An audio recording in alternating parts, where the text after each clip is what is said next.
Shalom, selamat pagi saudara yang terkasih. Senang bisa berjumpa lagi dalam program Spiritual Life untuk bersama-sama kita merenungkan kebenaran firman Tuhan.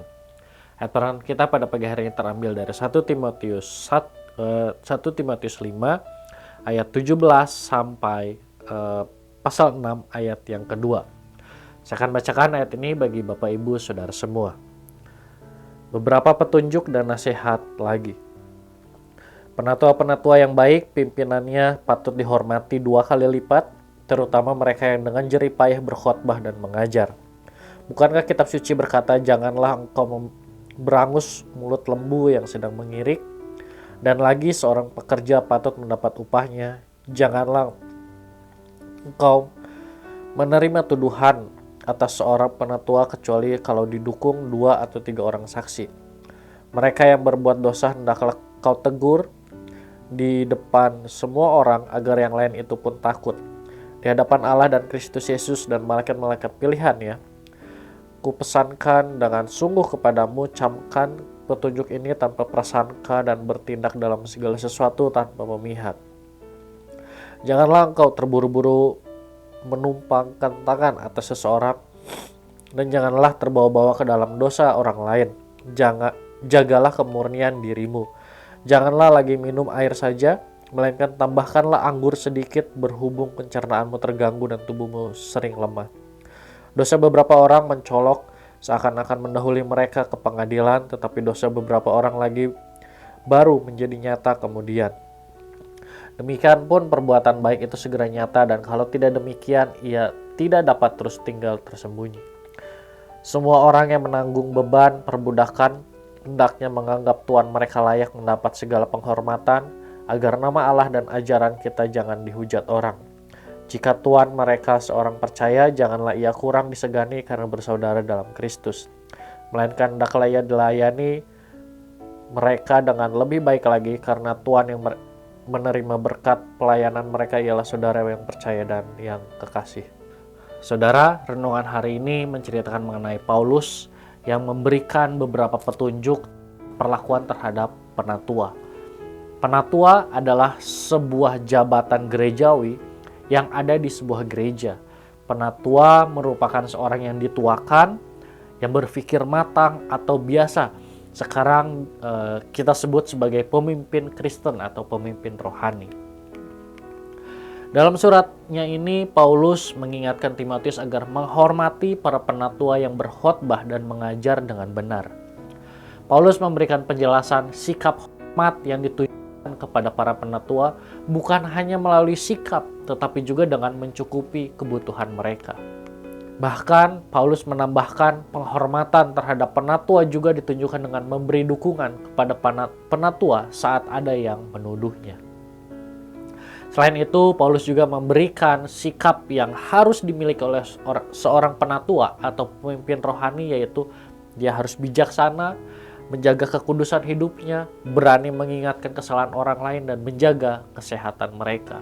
Itu dapat kita lihat dalam ayat 22-25. Saudara, kita melihat bagaimana seharusnya sikap kita kepada seorang penatua atau pemimpin rohani.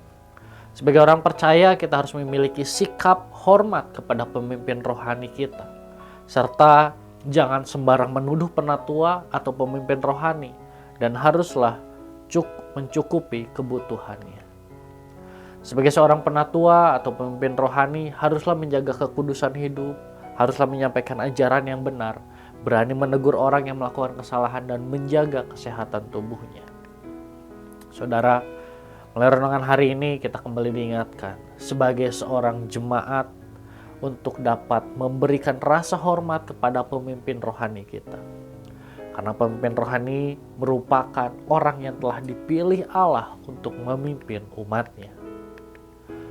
Agar umat dapat mengenal Allah dengan benar, yang menjadi pertanyaan bagi setiap kita hari ini adalah, sudahkah kita memiliki sikap hormat kepada pemimpin rohani kita? Atau jika kita sebagai seorang pemimpin rohani, sudahkah kita menjaga kekudusan hidup? Sudahkah kita menyampaikan ajaran yang benar?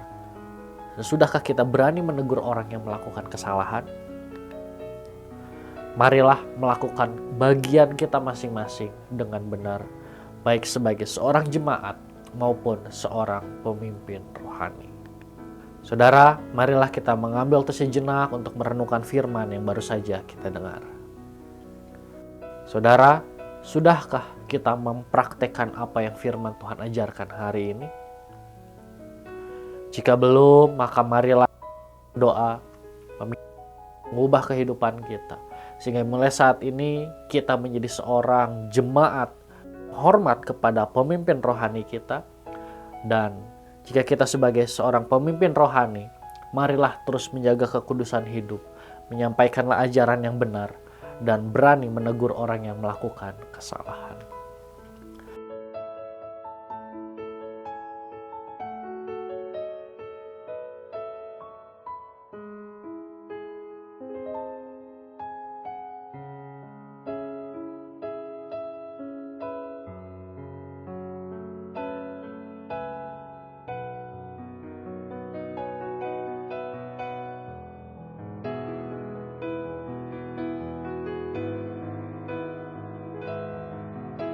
Mari kita akan tutup firman Tuhan hari ini di dalam doa. Mari kita berdoa. Tuhan, terima kasih buat kebenaran firman Tuhan yang kembali datang pada setiap kami pada pagi hari ini. Firman Tuhan pada pagi hari ini mengingatkan pada setiap kami untuk kami dapat menunjukkan sikap hormat kami kepada setiap pemimpin rohani kami.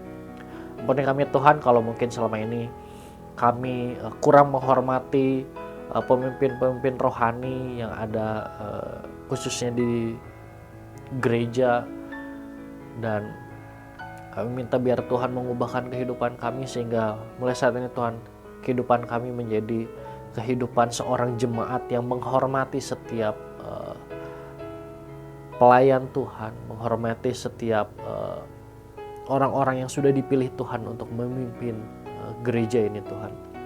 Dan mungkin kami juga sebagai seorang pelayan Tuhan, sebagai pembimbing rohani, kami juga meminta biar Tuhan juga memampukan kami, menolong kami untuk kami tetap terus hidup kudus, terus hidup dalam kebenaran Tuhan, dan terus mengajarkan hal-hal yang benar yang sesuai dengan firman Tuhan ajarkan. Dan kami juga diberikan keberanian untuk kami dapat menegur orang yang melakukan kesalahan Tuhan. Terima kasih Tuhan Yesus, kami berdoa menyerahkan juga hari ini segala aktivitas yang kami lakukan, kami percaya Tuhan juga turut campur di dalamnya. Terima kasih Tuhan Yesus, hanya di dalam nama-Mu kami berucap syukur. Haleluya. Amin. Selamat pagi, selamat beraktivitas. Tuhan Yesus memberkati.